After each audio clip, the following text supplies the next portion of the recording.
In what way specifically has John Terry, being in the same position as you over the last year, has he developed your game in any way with any advice or really how has he helped you? Yeah, he's developed my game for sure. I've been fortunate, like I previously mentioned, to work with some really good coaches over the years. Mick McCarthy, Eddie Howe, Dean Smith.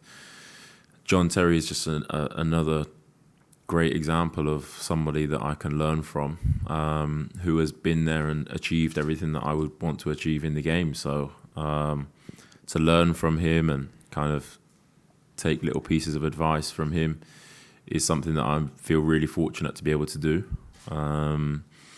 We do a lot of work, like I've previously mentioned, on clips and reviewing my performances. So yeah, I feel like I'm in a really good place and I have a really good mentor to learn from. Is there any advice in particular that kind of sticks with you? He tries to tell me to go through a game without being seen and without being mentioned. He says that's a good reflection of a centre-back's performance, is if they come off the pitch and nobody really knows what they've done and they've quietly gone about their business. So that's something that I'm trying to do more.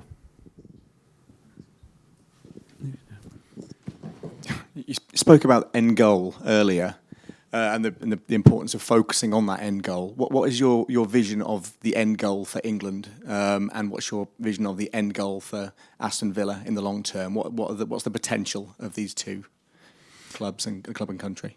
Well, I think the country has to be being recognised as the best team in the world. There's a little bit of way to go until that happens, but I think the structure and the culture around the England setup, from what I've seen so far, is one that can really carry us very far. Aston Villa, I mean, we're back in the Premier League and we're fairly new to it, so our goals have to be realistic. But at the same time, we're an ambitious club with an ambitious manager and ambitious owners. So we want to go as far as we can go. At the moment, we don't know what that end goal is. So we have to kind of shorten that and go into each game thinking, how can we win this game? And until we're a bit more of an established Premier League team and maybe reset our goals and go for something further, I think we have to be realistic in our goals at the moment, and that is to try and win every game and see where we end up at the end of the season. Yeah. You talked about studying clips. Which clips of John Terry did you actually watch? Have you watched any at all? No, sorry. So after a game, we'll watch clips of my game back. Okay. And he'll then tell me what he likes and what he doesn't like. And is there more of the former rather than the latter? At the moment, there is. But I mean, he's worked under such great managers, and he's obviously got all the experience that I would love to have. So things that he tells me really stick, and we then try and implement that on the training pitch and work through different things. So yeah, he gives me a little bit of criticism, but at the moment it's a lot of positivity. You made reference to a number of the England players earlier and the number of subjects that they're very vocal on. Is now more than ever, in a wider context, is it more important to have leaders from lots of different demographics in the England team, given the issues that are facing young people today?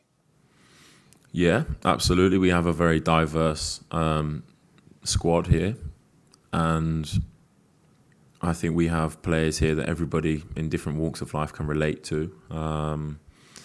So I do think that is important. Like you said, at the moment, there's a lot of things going on in terms of racism and discrimination in different forms. So to be able to look at the England squad and see such a diverse group can only be positive. Tyrone, you mentioned just a minute ago that the end goal for this England squad and this team should be to be ranked number one in the world. Since you've been here, it's something that Gareth has spoken about as well in the past. Since you've been here, have you got the impression, or has that been drummed into you? And that in terms of that is the goal, because that is a high bar to set, given where England were 2 years ago. Mm-hmm. I mean, it's not drummed into us. It's kind of it's a collective culture, like I previously mentioned, that the manager is trying to put in place here. And everybody is working in the same direction. So I don't think it needs to be necessarily drummed into you. It's just a goal that everybody needs to be working on the same page and pulling in the same direction. So that's something that if you come into this squad, you have to be a part of, whether as a staff member or a player. So that's what we want to work towards. And that has to be the goal. And did you? Gareth obviously said that he was impressed by your performances last season in the Championship. Did you know? Did you know he was? You were on the radar then? Did he speak to you? No. I'm not sure.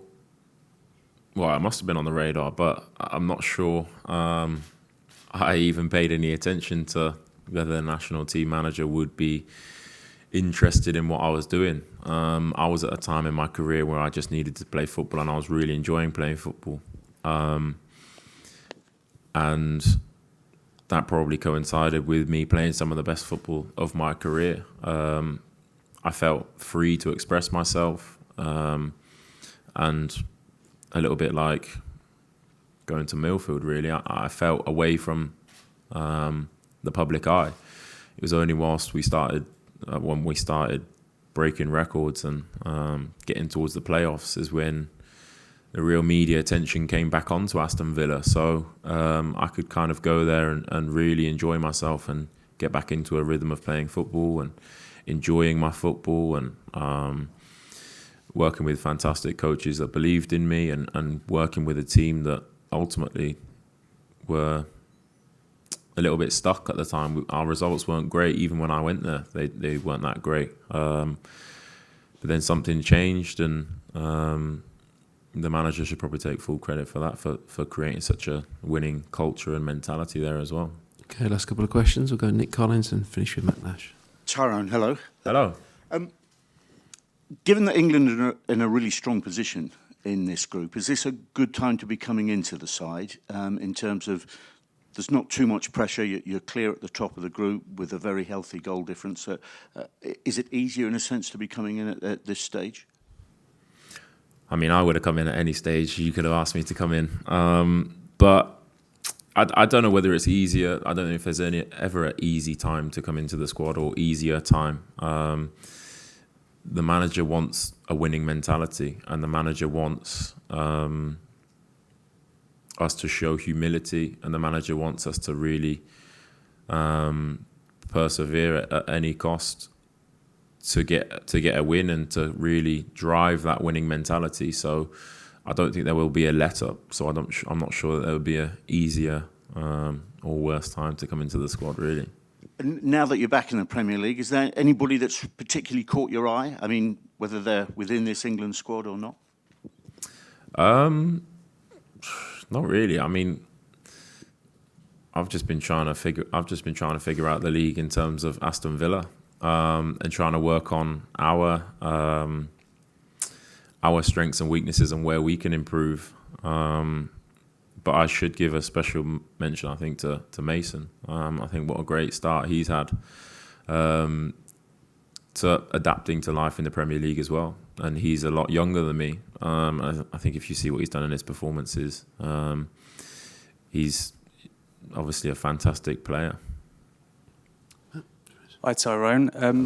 Do you speak much to the guys you played with in non-league still? Have any of them been in touch since the call-up? And was that an important time for you? Because you could have probably dropped out of the game completely when you were playing Chippenham and for Yate. Yeah, I mean, I bumped into my old Yate captain in the corridor when I just came out of the gym yesterday, which was a little bit strange and perhaps a little bit fitting. But yeah, since I found out and since it was announced that I got called up, I think I've heard from everybody that I've ever come into contact with in football, which is obviously nice, really nice actually, because everybody has played their own part of my development and has a story to tell on my journey. So I do speak to a few people in non-league. There's a few people in Bristol, where my academy is based, that I've bumped into, that I used to play with at Yate. And obviously Chippenham, I was back there a couple of weeks ago watching. So I do keep in touch, yeah. Okay, everybody, thank you very much. Thank you. Thanks very much. Good man. Good seeing you.